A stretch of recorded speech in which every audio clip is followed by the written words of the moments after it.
just a whole nother realm of existence up there. The weather's completely different. The air is thinner. The animals, the plants, everything is different. It feels like you enter this other realm, really. And so it was always very intimidating because it was a pretty intense monsoon season. Episode 376, Mason Gravley stops by to give us the updates on his Tour de 14ers bike and climb. This episode is sponsored in part by Canidae Pet Food.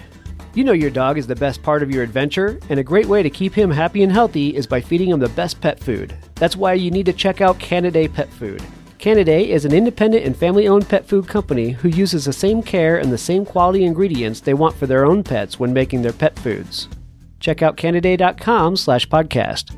You're listening to the Adventure Sports Podcast, brought to you by 180 Tech. We talk with adventurers from around the globe to bring you the inspiration and motivation you need to get started in the outdoors or to keep you moving if you're already there.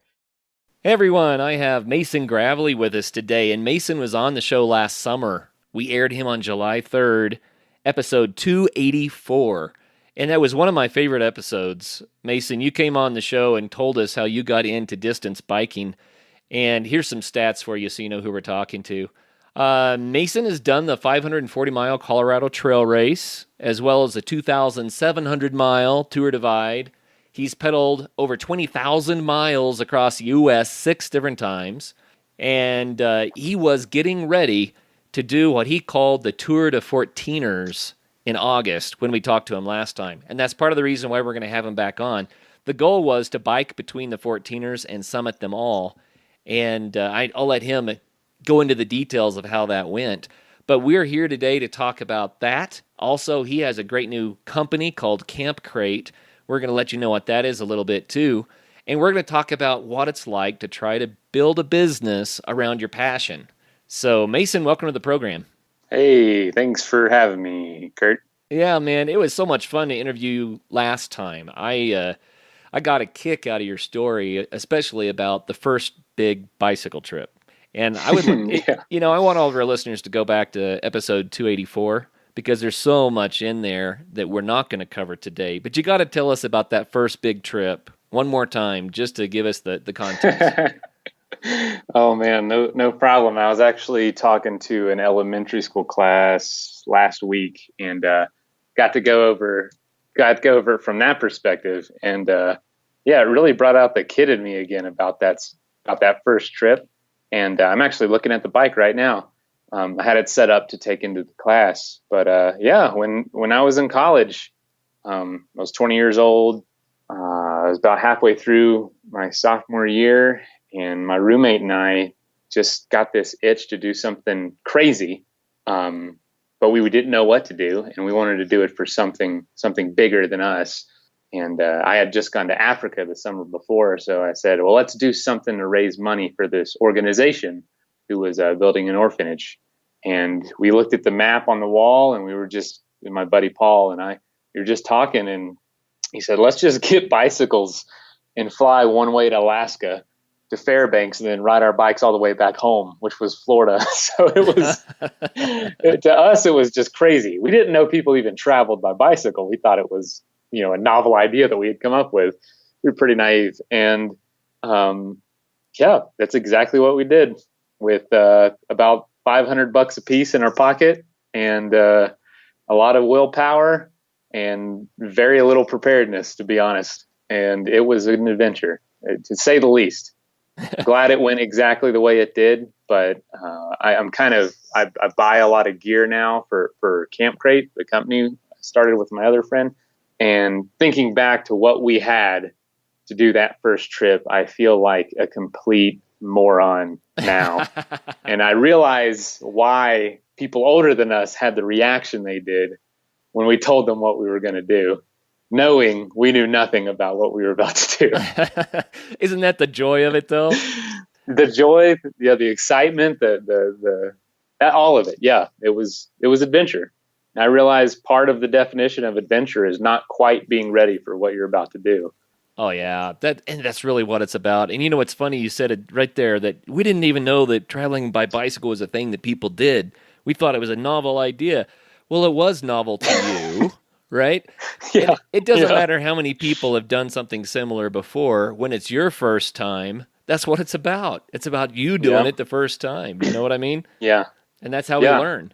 Absolutely. And honestly, I remember telling my mother what I was going to do. I was in the library at the school, so I was whispering. But I was so excited, I wanted to tell her, but I was studying for a final before the semester ended. And I was like, "Hey, Mom, I'm gonna ride my bike from Alaska to Florida." She goes, "No, the hell you're not." And I was like, I thought people were going to hear her screaming through the phone at me. But funny enough, I know yesterday was Mother's Day, and I have to give her credit for encouraging me to do it, just because I had gone to that school to play basketball at that college, and where I met that friend who was still my very best friend, Paul, and we still do crazy things together. And all that was from I shared the story yesterday with some people and online, but when I was 14. I tried out for a basketball team and I didn't make it. But they had this like summer camp you could go to. So I went to that and hated it. Absolutely hated it. Little did I know I was playing with like future D1 athletes and professional athletes. So I was just getting destroyed and humiliated every practice. Also scared to death of the coach. But my mother would not let me quit. No, I literally was crying to her, begging her after a week in this camp, please let me quit. This is awful. And she just told me, like, once you start something, you are not allowed to quit. And ended up falling in love with the game, getting a lot better, playing in college, and meeting the person that would be my best friend that helped lead me into all this adventure, and quite possibly sitting here talking to you today. Yeah. So shout out to my mom for Mother's Day. Thank you, Mom. There you go. That's awesome. You know, it's funny how you trace back through your life and you say, how did I end up where I am today? And there are those moments in time that change us, that shape us. Mm-hmm. And it's kind of funny because I'll bet that when you were 14 at this basketball camp that you had no idea that someday you would be helping to run an outdoor gear company and that you would be climbing mountains and distance biking all over the United States and doing all that kind of fun stuff. Probably wasn't even on your radar. No. Well, obviously I didn't even know it existed when I got the idea to do it in the first place. So yeah, I had no clue at 14 that anything like that was real. That's funny. Paul just messaged me right now. So yeah, we're still very much, it's crazy. I had a guy tell me one time, there's 3 to 6 ish for most people, like pivotal moments they can remember where deciding one way or another changes a lot of different things for you that you can trace back when you're looking at it in hindsight. And that would be one of them. That would definitely be one of them in my life. And I just really appreciate her having the foresight to say, this is going to affect who you are as a person if I let you do this now. So I just can't thank her enough. Yeah.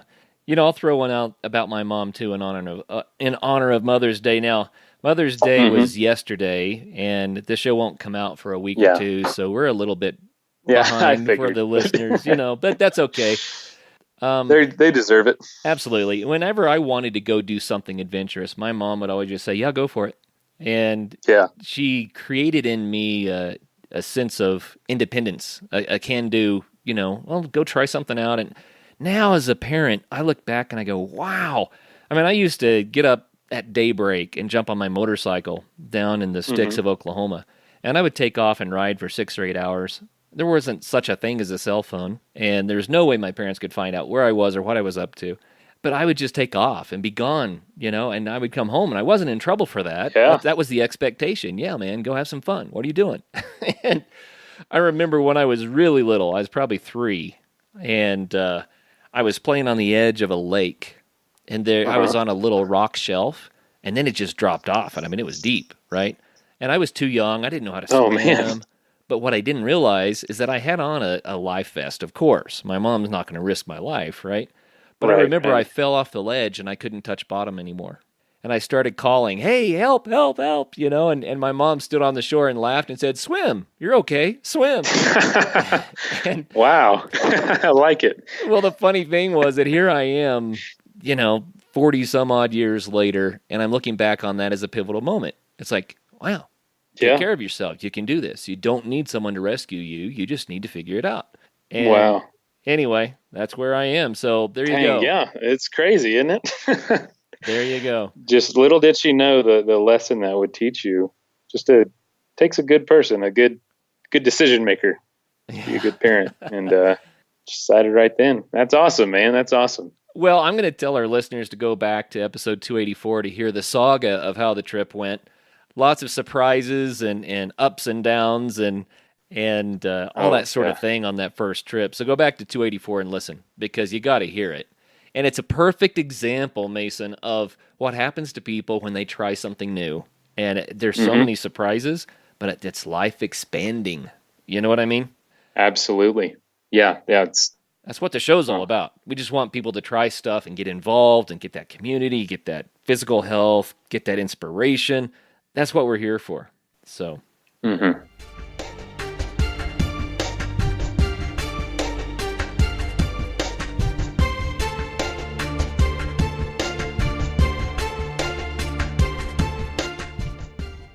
2,700-mile Tour Divide, 20,000 miles across the U.S. 6 times.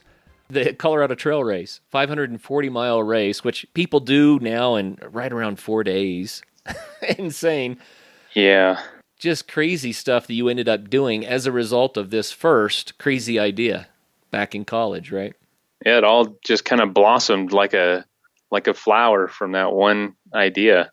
Well, I'll let everyone go back to the episode 284 so they can hear all about that. But let's dive into what happened with the 14ers. So, first of all, set us up. What was the goal of this feat? You were trying to bike to and climb the 14ers. Yeah. Yeah, man. That was definitely one of the dumbest things I ever tried to do. No. It was awesome. But the whole goal was... I'll be really frank with you.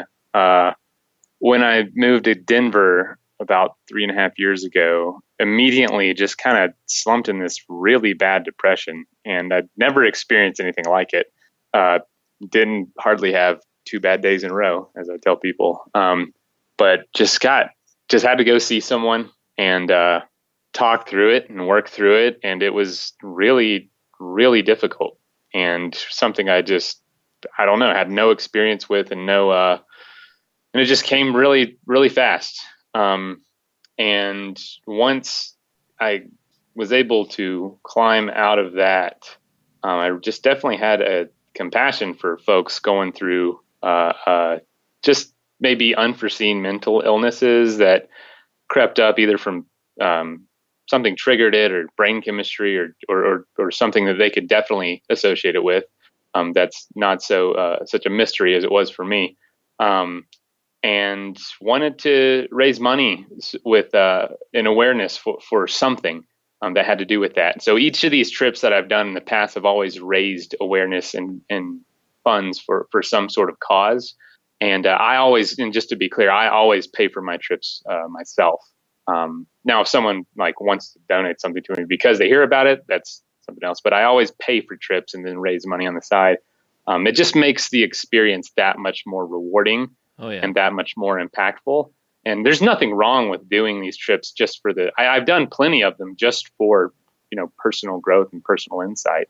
But these big ones I like to try to do for other causes, but I let that happen naturally. I don't ever force it. And so through that, I realized, wow, the whole experience, like anything difficult in life, was a lot like climbing a mountain or multiple mountains. I feel like every day was a mountain.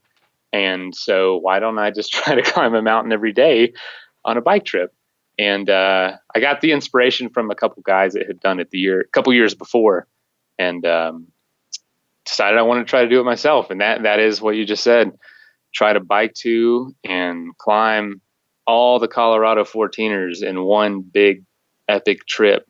And compared to other trips, it was not relatively short, but on the shorter side. about 40 to 45 days is what I gave myself, and started at Calibra Peak. And I was going to make my way all the way to Long's Peak and connect all the peaks by bicycle, and put the bike at the trailhead and climb up the mountain, come down, or do a series of mountains, then come down and continue on the bike. And I got through about a third of the miles and about a little over a quarter of the mountains before I got to the San Juan Mountains, where I had been having some trouble with one of my feet and my left knee training for the trip, and it just kind of got destroyed on that on that attempt in the San Juan Mountains on Handy's Peak. Let me think where it was. No, it was farther in. I think it was in the Chicago Basin. There you go. Yeah, it was raining. It was some granite I was hiking across, and just slipped and kind of just jarred my knee up against a rock. And so I came back down the mountain, kind of pedaled into Silverton, and rested it there a few days, but it was not getting any better. And I come down to it. It was just overuse, and I had played a lot of basketball coming up with training for the trip, and so it was a combination of like jumper's knee. I kind of strained some ligaments around my patella, and have been trying to exercise it and recover it since, and it's given me some issues. Even riding the bike will give me some pain. Yeah, man. If I ride too hard. It's kind of funny. I don't know if it's to the same extent, but I had a similar industry where I strained some of the ligaments and tendons around my knee, mountain biking in Moab. Yeah. And oh, wow. So I waited a few weeks and the pain kind of went away, and I jumped on my mountain bike and did probably a 18-mile ride, something like that. And man, it blew up again. And I realized now I got to stay off of it for probably 6 weeks and then work into it carefully. So where are you in that process? Yeah. I mean, my knee, I actually worked it out this morning. Just stretch. I'm really just doing a lot of stretches and a lot of body weight stuff. I'm not doing anything too hardcore, but after I got back, I thought it was doing better. So I went to play some basketball. And I was playing pretty hard for a couple of weeks and it was feeling all right. And then all of a sudden I went up for a rebound and came back down, and just landed weird, and it was done. It just sharp pain shot up my knee, and really sore the rest of the day and the next few days. But daily activities are fine, but anything over the top is kind of hurting. But thank God I can still hike. I've been hiking a ton lately in Utah. Taking I mentioned that I take group trips, like week-long experiences into national parks with high school and corporate groups. It's through this organization in town, and we do a ton of hiking, and so it hasn't bothered me at all with those. So thankfully, I can give basketball I'll miss, but if I can't ever do that again, that's okay. If I can still hike, you know what I mean? If I can still be outside, be outdoors, but I really hope to get back on the court one day too. So, well, let's rewind and dive into some details about this 14er attempt, because it just sounds so cool. So I don't know if everybody listening even knows what a 14er is. Most people do, because we talk about them a lot on our show. But for the new listeners, 14ers are peaks that are 14,000 feet high, and in Colorado there are between 54 and 58, depending on how you count. And different people count different ways. And so that they're tough. They're tough peaks. And had you climbed, Mason, any 14ers, or how many had you done before you took off on this venture? So before I did this trip, I think I have done 3. Grays and Tories. Yep. And which one? Sherman. Evans. Now, Evans is a little bit more, I knew it would be Grays and Tories because you already told us you're in Denver, and everyone in Denver that's done a couple went and did Grays and Tories. Or Sherman, but you did Evans, which, of course, Evans is a lot bigger mountain, but really rewarding. So what was your experience like the first time you went up? The first 14er? Yeah. I'll be honest. I just love being out in the outdoors. If I can see I'm ever confined to a wheelchair or something like that, and I can just see a beautiful view, see the mountains, see the lakes, that's about all the reason I go out now anyway. I just love the inspiration of the beauty of nature. But to climb a mountain has never really been the goal, but the experience of climbing a 14er does provide quite an amazing view, to say the least. Right. So that aspect of it is absolutely incredible. And I don't know.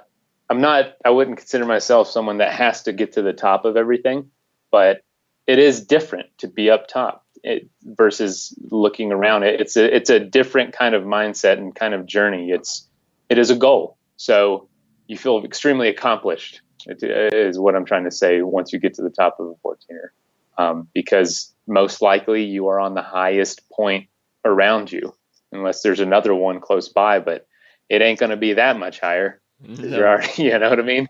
So the scenery, the grandness of being on top is I'd say unparalleled. I think that what a lot of people don't really know until they try it is how hard the altitude can be to get used to. Yeah.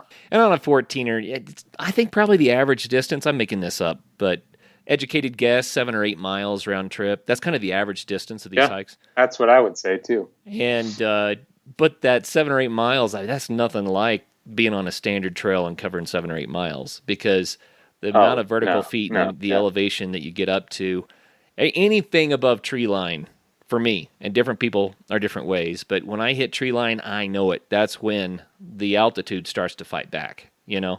So we're talking about maybe 12,000 feet. Anything above 12,000, I think it surprises people when they've not done it before. And of course, the more you do it, the easier it gets, the more accustomed to it you get, and the more rewarding it gets too.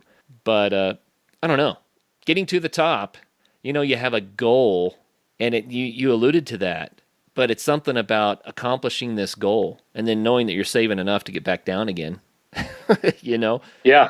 But it's different than just a hike, right?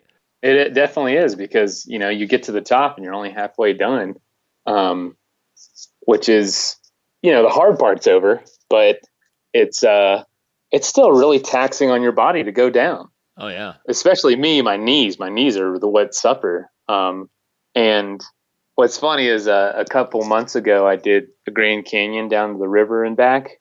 And I'll be honest, I didn't like it as much, just because you do the easy part first and then the hard part's last. So it's essentially an inverted mountain. Right. And I'm like, oh, this is great going down. This is fun, beautiful. And then coming up, it's like, dang, gummit. What did I get myself into? But I'm like, I'd rather do a mountain. You do the hard part first and you get the view, and then you get to go down and still get to see it from the bottom.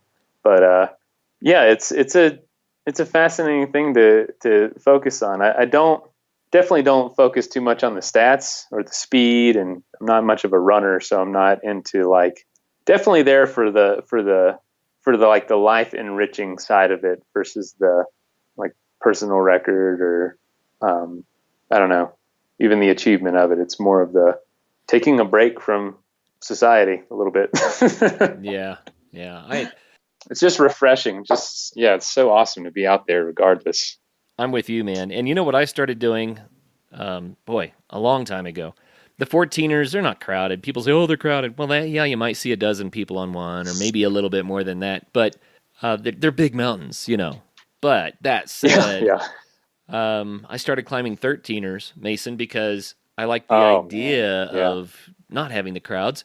And if you're on a 13er, you may not see anybody, depending on which one you climb. Yeah. And then on top of that, a lot of them don't even have a route. And it's just as good of an experience. Oh, yeah, absolutely. I mean, what's 13.9 versus 14? Exactly. The last 3 minutes. That's what we're talking about. and there's only, 54 to 58 of those. You know how many 13ers there are in Colorado? You know what? I know, I say it this way. Mountains above 13, which includes the 14ers, is over 700.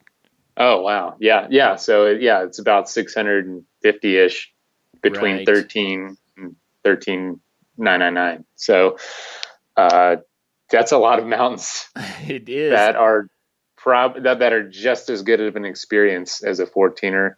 And I would say, based on, just like you just said, it's probably a better experience because you most likely will be out there alone, especially when it's not the easiest one to access. You can do the same thing twice in the outdoors. There's a crowd of people. It is a totally different experience for me. I don't know how it is for you.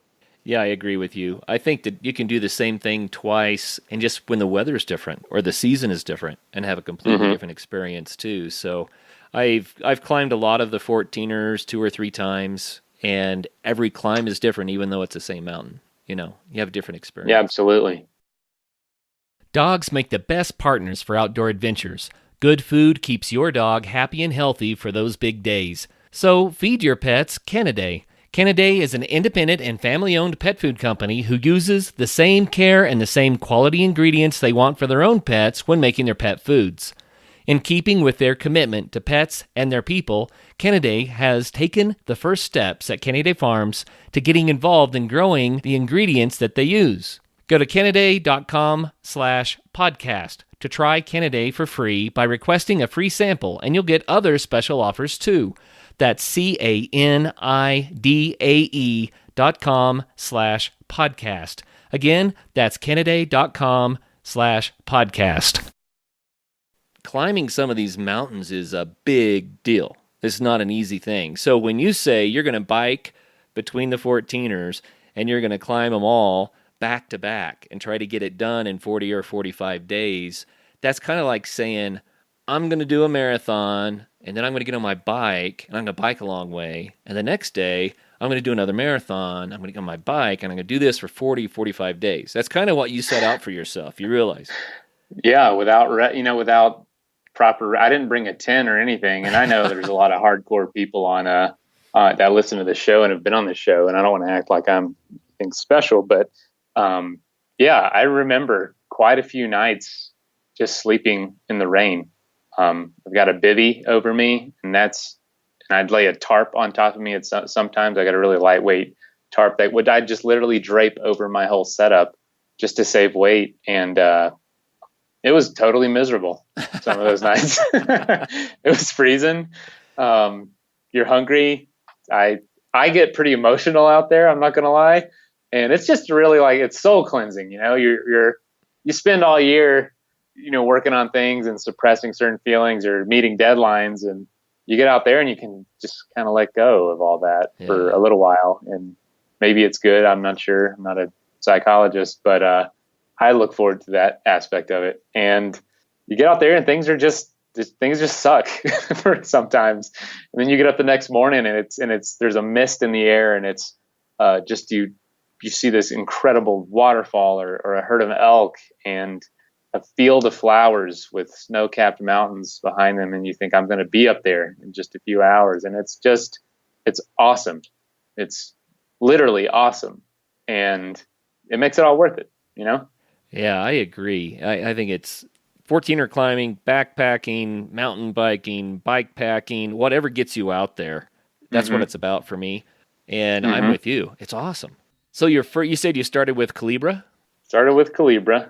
And I got pretty lucky with that permit there. I won't get into the details how I got it, but I did a lot of begging and tried to contact everyone that had one and just saying, hey, I would really love to start it here. And I got really lucky and was able to get a permit for that. And that was an incredible experience because so few people were out there, and it was towards the end of their season, and it's all on private land. It blew my mind that you can own a mountain, but I mean, it's land. So, but it's just a really cool experience doing that one compared to other 14ers that have roads that go up to tree line or just easier to be accessed.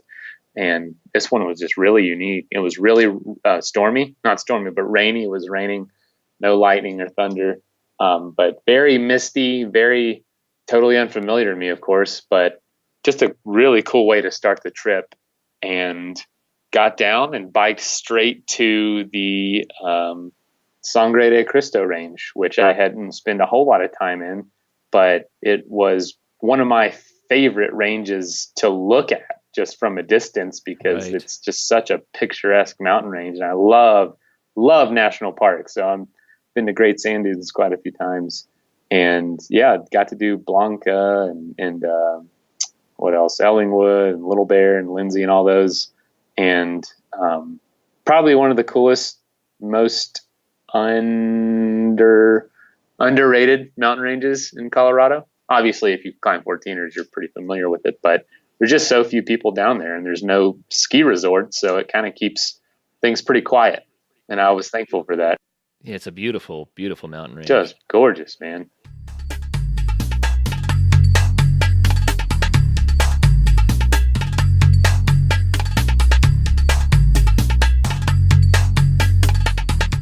Here's a little lesser known fact for you about that mountain range. Immediately west of it is the San Luis Valley, right? Yep. That valley is the world's biggest caldera. It was the biggest volcanic eruption in the history of the planet, as far as we know. And so when you're when you're up on those 14ers, say you're on Kit Carson, you look west across that vast valley, that's one volcano. No way. Isn't that mind-blowing? Serious. Yeah, I'm looking at it right now. Holy cow. What was your favorite mountain? Oh, man. So I'm not a great climber. And in fact, I don't really climb a whole lot. But I love the mountains that aren't just completely, that aren't a walk to the top, but rather have some interesting features. And the kind of the perfect balance to me, which was just a lot of fun to climb, was the Crestone Needle and Peak. Those were just a blast. Crestone Needle, it was almost like it was just such perfect rock that I was so familiar with the name, but it totally slipped my mind now. It's like someone poured cement and then put all these river rocks in it right where you want to put your hands and feet. It was like someone built a climbing gym out there. Yeah. And everything was just so solid and just perfect holds. And it was so much of the mountain that you didn't notice that you were hiking that much. You didn't hike that much. You hiked up to Broken Hand Pass and a little ways up to the base of where you start climbing. And it was just so much fun, man. And you got to turn around when you get to the top and look at Great Sand Dunes from above and get to see both sides of the range, because it's such a narrow range. And also, you've heard of the climber Tommy Caldwell? Yep. He's pretty huge name. His dad, I just ran into him on the trail and we got to climb it together. Nice. So, and it was just really fun. We got to hang out and exchange contact information, and he got to tell me all about his son. And I lived in Yosemite when Tommy Caldwell had done that, the Don's Wall, and that really epic climb up that face of that side of El Capitan in Yosemite. And so I was pretty familiar with his son's achievements, and just to run into him on the trail and hike it with him was a lot of fun. He's a pretty old guy, but had been up that mountain. He goes, last time I was here was 40 something years ago. So wow. I don't really remember where I'm going. So I'm like, all right, well, I got a GPS, so let's use this to know exactly where we're going. It was really funny. He was just going to go off memory, but it was a lot of fun. So you can't really plan for those kinds of things beforehand. You can, but there's so many unexpected side adventures that come with anything like this. It's almost like putting all the ingredients in a pot and seeing what you're gonna make, because you know where you're gonna go, you know the mountains you're gonna climb, you know the routes you want to take for the most part, but you just have no idea the things that are going to happen throughout the day, from being chased by dogs to running out of food to someone giving you food unexpectedly to finding a $20 bill on the ground or meeting your new best friend. You just don't know what's going to happen. It's so exciting because you go out with this idea of what it's going to be like, and it is just nothing like that, to the point where, I mean, honestly, all of life is like that. I got married a few years ago. I had an idea what it was going to be. It ain't that, but it's awesome. You know what I mean? Yeah, I do, exactly. We could swap climbing stories for hours, and someday we should just get together and do that. But You're talking about the unexpected. So here's an unexpected for you. We were All right. on Pyramid, and we were climbing. We kept seeing all Yep. these groups of people, and there were just two of us. We're making our way up the mountain, and we thought, why are all these people with these groups? We started asking. Come to find out, everybody up on the mountain had a climbing guide, except for Oh, us. wow. And we're like, Oh, oh, wow. well, this mountain must be a little bit more notorious than we knew. And Oh, while we yeah. were going up, we saw a guy fall, and he was on a rope, and he fell. It would have been a death fall, but the guide caught him. And here we are just free climbing Oh, without a my guide. And we're like, gosh. whoa. So, it's already a tense situation, and I'm thinking, man, this is quite the mountain. Yeah. And in my book, Pyramid it's in the top 3 probably of challenging 14ers. But here's the point. Yeah. Mountain goats ran across the mountain ledges above us and triggered a rock slide. Oh, man. And so I was like, Oh, that is man. something I never expected. That's the surprise of this story, is that on a mountain like that, you always think it's going to be other climbers or yourself making a mistake, or, those are the big dangers. Yeah. Never once thought that mountain goats could trigger a rock slide that could kill you. And luckily, no one died. Gosh. But, the rocks went crashing down beside us, and we're like, dang, who would have thought that? There's always a surprise. Dude. Like you said, the adventure is not what you plan for. It's what happens when you get out there. Dude, I was driving down I-70 a couple weeks ago, and there was a rock slide fell onto the interstate, and it was because of some mountain goats up there. There you go. I saw them up on top, and they were just going along the ledge and knocked a bunch of rocks. I'm pretty small, but still, it could have been huge. But yeah, I would not have thought of that. I didn't think about it out there, really. Saw a lot, but Yeah. Well, what was it like then after doing a 14er, getting on the bike? That can't be easy. oh man, it was a relief. You've finished one or finished a handful or whatever one you're on, and you keep going. I'm so much more comfortable on the bike. I felt safe. I'd done 6 cross country trips before that on this bike. Part of them, probably half of them, on this one mountain bike, and just felt right at home. So the cycling was not the difficult part. It was the getting off to be exposed to the elements. As I sit here in Denver, man, I look out at the mountains, and obviously it's just a whole nother realm of existence up there. The weather's completely different. The air is thinner. The animals, the plants, everything is different. It feels like you enter this other realm, really. And so it was always very intimidating because it was a pretty intense monsoon season. So it was always cloudy or getting ready to storm or snowy up there. It snowed a lot, even in August. But yeah, so it was always intimidating going up to the top in that weather. But a lot of the time, about half the time, probably half the time, it was really nice. So it was exciting. But it is this, you feel like you're entering, I don't know, it's the same stress that gives me that I go into like a government building with almost. I'm not excited about that, but it's this tension that's in the air. No, I get it. I get what you're saying. You know exactly. what I mean? It's like, okay, I'm about to walk through these doors. This is just different. This is a different place. But it is where exciting. I normally am. And I think not that Kansas. You're exactly right. You get up on those 14ers. I don't care who you are. A 14er is different than where you live, because you don't live on a 14er, Yes. And Mm-hmm. for the listeners who've never been on one of these, you often start in the forest, and as you go up, the trees get thinner and smaller and tighter, and the air starts to cool. You get out of the forest. Now you're in a tundra. It's just like an Arctic tundra, but it's caused by the elevation. The wind starts howling. Sometimes you get to vast boulder fields, which are nothing but boulders the size of houses or cars that just go on for miles and miles. You're scrambling over rock, and the weather just keeps getting colder and colder and colder. And then you finally get to the top, and the views are just amazing. But I don't know how many ecosystems a person goes through when they go from the bottom to the top of a 14er, but it's a bunch. Yeah. It just keeps changing, Mm-hmm. know? So we are absolutely. out of our element when we're up there. There's no way around it. You go up there, you're out of your element. Now, you might be someone who's done it a lot who says, no, I love it there, but it's not where you live, right? No, you're not forging a life up there. It's life-giving, and it's exciting. It's absolutely exhilarating, but part of that is because of this level of danger. You know what I mean? Yeah. A lot of them aren't exposed. A lot of the 14, probably 45 of them are pretty simple, but there are a lot that are, very exposed, and it's a rush. It's a thrill. And a lot of people get attached and addicted to that thrill.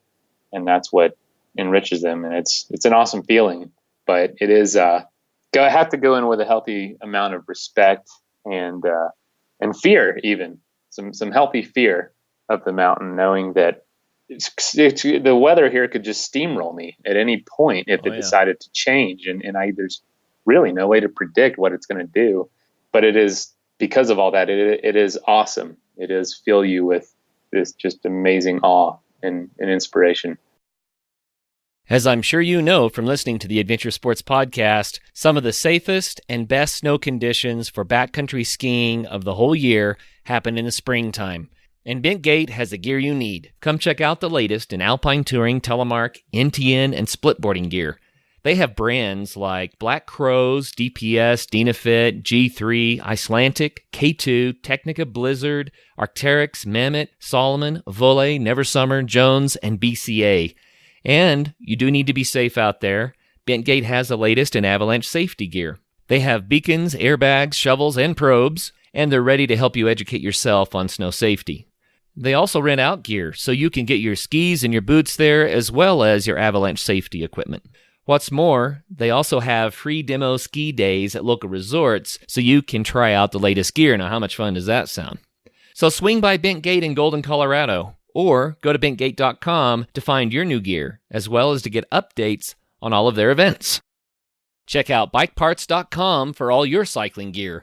They have a wide selection of over 60,000 bike parts and accessories. You can find everything you need, including tires, chains, tools, frame bags, cycling apparel, and even complete bicycles. They've got established brands like Shimano, SRAM, and Campagnolo, as well as the latest and greatest products from brands like Wolftooth, Physic, Zip, and Raceface. Need suggestions or have a question about what fits your bike? Their knowledgeable staff will answer any questions and get you rolling as quickly as possible. If you're in the great state of Colorado, stop by their full-service bike shop, Peak Cycles in downtown Golden. Check out bikeparts.com. By starting in the south like you did, you ended up doing some of the more challenging peaks first. Crestone, Needle Crestone Peak, Little Bear, others down there. Of the ones that you completed, which one do you think was the most attention getting? Honestly, ones that you wouldn't expect because of the weather. Some of the traverses they're awesome, but really scary.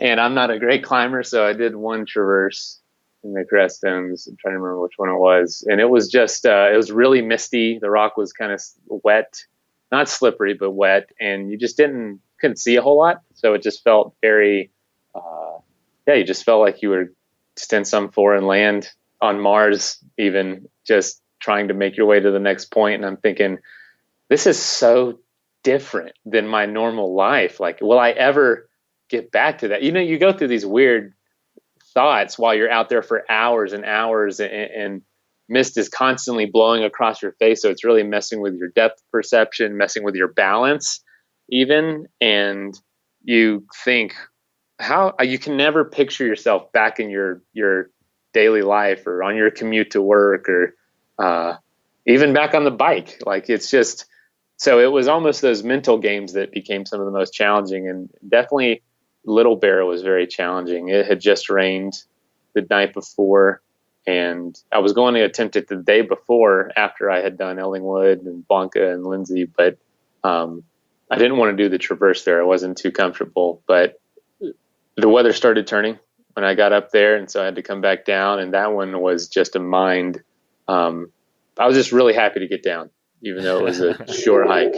And that was the last one in that area. So I was pretty much camped out at Como, Lake Como, and which was stunning. Oh my gosh, I had heard about Lake Como so much, never been there, and it was awesome. Just an awesome alpine lake, brighted tree line, beautiful forest surrounding it, beautiful lake, wonderful mountain views. It's just I could live there, Wouldn't want to in the winter, but there was a nice little shack down there filled with supplies. It was like this rat infested little shed. And I slept in there a couple nights. It was great. Nice. Well, Mason, I got to ask now because when I interviewed you last time, you had fallen completely in love with Yosemite. Oh yeah. And I remember Oh you man. were just like, oh, Yosemite, Yosemite. And I agree with you. Yosemite is that awesome. But now you spent some time in some of Colorado's most amazing places too. And Yeah. how would you compare and contrast that? Colorado is so vast. There's, literally thousands upon thousands of mountains and crevices and canyons and places to explore that you'll never get to the end of. But Yosemite is so iconic. I'm just totally in love with the national parks. And I did a big bike trip through 30 national parks that was like 8,000 miles, probably 5 years ago now. And that was just life-changing. I biked to, the 30 something, 32 of the big national parks out west, just in a big loop of the country. And oh my gosh, it was just inspiring.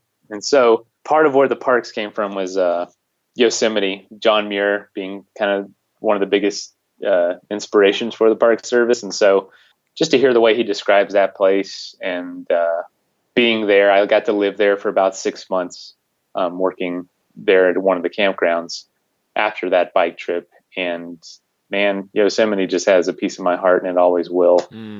And I try to get there as often as possible. And in fact, with Camp Crate, that's where we send almost every one of our customers is to Yosemite.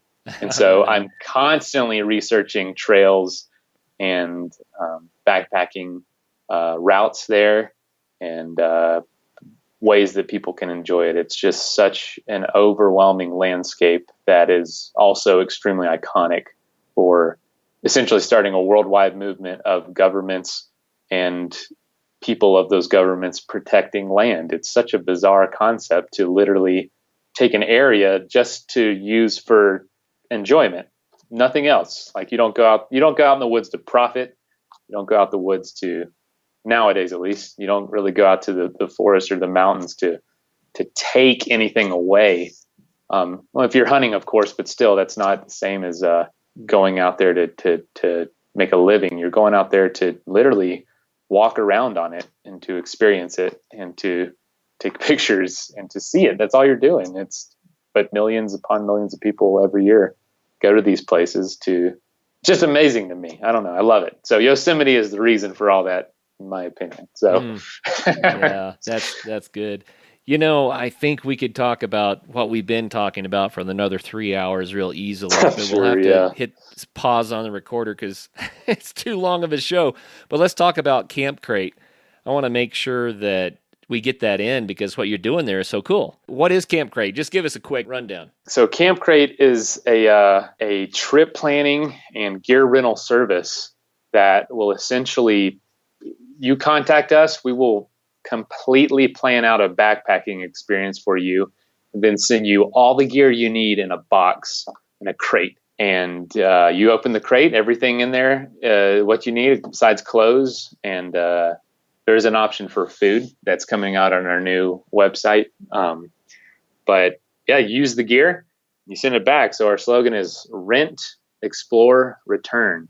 And we kind of BS'd around with it last summer, just put it up there and said, hey, let's see if this does anything. And I foolishly planned a 45-day bike trip right in the middle of the summer, which is right when backpacking season is. And despite kind of the poor planning and not taking it too serious, it did okay. And so this summer, especially with some kind of recovering from an injury, and my partner and I are really taking it serious, and we've seen some really good growth in what we're doing. And so what we offer now is fully inclusive backpacking trips, pre-planned. We'll send you itineraries. We'll send you all the gear, everything you need, all the prep beforehand for like $300. We'll send you on these awesome trips to Yosemite or the Pacific Northwest or somewhere along the Appalachian Trail. And you really cannot experience a 4-day trip with all that included, and plus our 24/7 support for that kind of price. So if you're wanting to get into backpacking but don't know where to start, please give us a shout and we will send you on the trip of a lifetime. In fact, our first crate just got back. So we just started shipping. Obviously, it's too early here in Colorado. I mean, you look out in the mountains, it's still pretty good snow out there, but it's starting to, it's season is getting ready to start. In California, we were thankfully able to start around the 1st of May. And our first crate just got back. It was these two folks, never been backpacking before their life. They said it was literally the best experience of their entire life.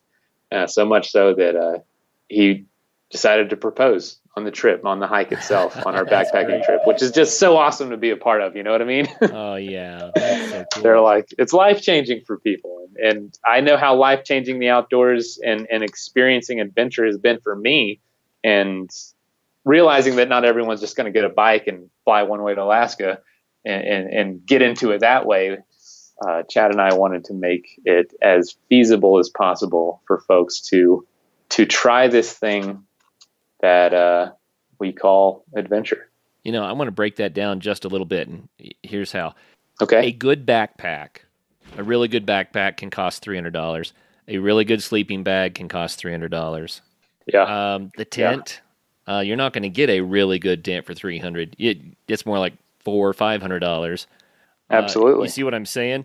You start adding all this stuff up, and people look at it and they say, well, I'd like to try backpacking, but I'm not going to go out and drop $1,000 or $1,500 to go into the woods for a few days.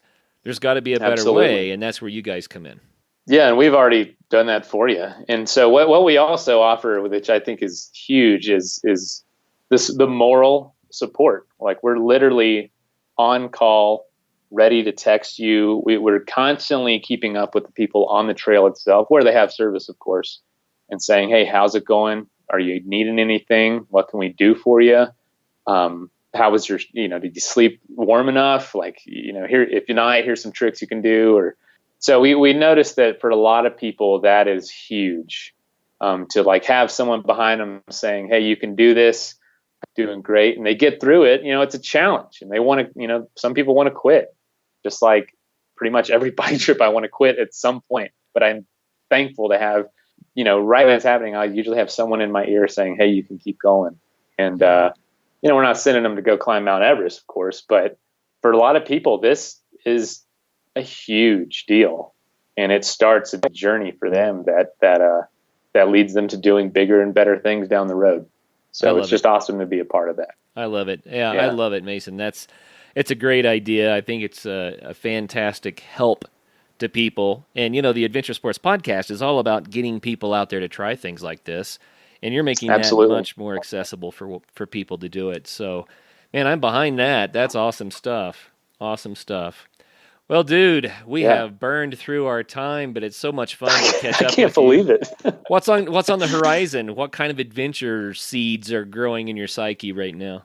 Man, I'll tell you, honestly, just growing this business is kind of the newest adventure. Nothing major as far as a trip, just because I'm totally out of time. This thing's growing, and if anything was worthy of replacing a big trip this year, it would be something like this. So I'm very happy to be able to at least attempt to build a career. But we'll see how it goes.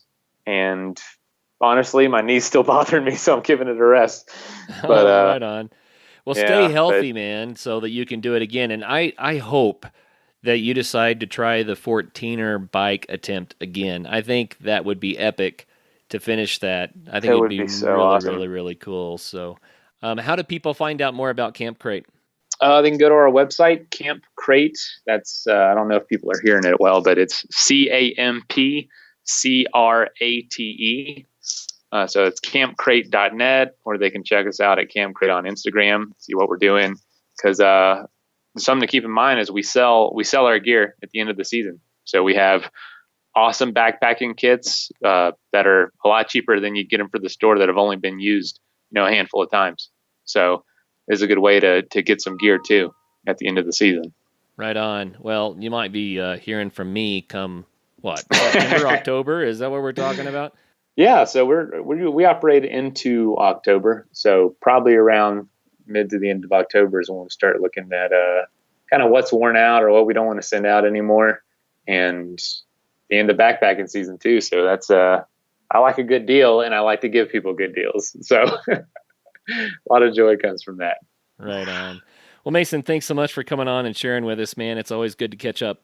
Yeah, Kurt, thanks. I know it wasn't as many stories this time, but man, 45 minutes really gets sucked up when there's so much awesome things to talk about. Oh, I know.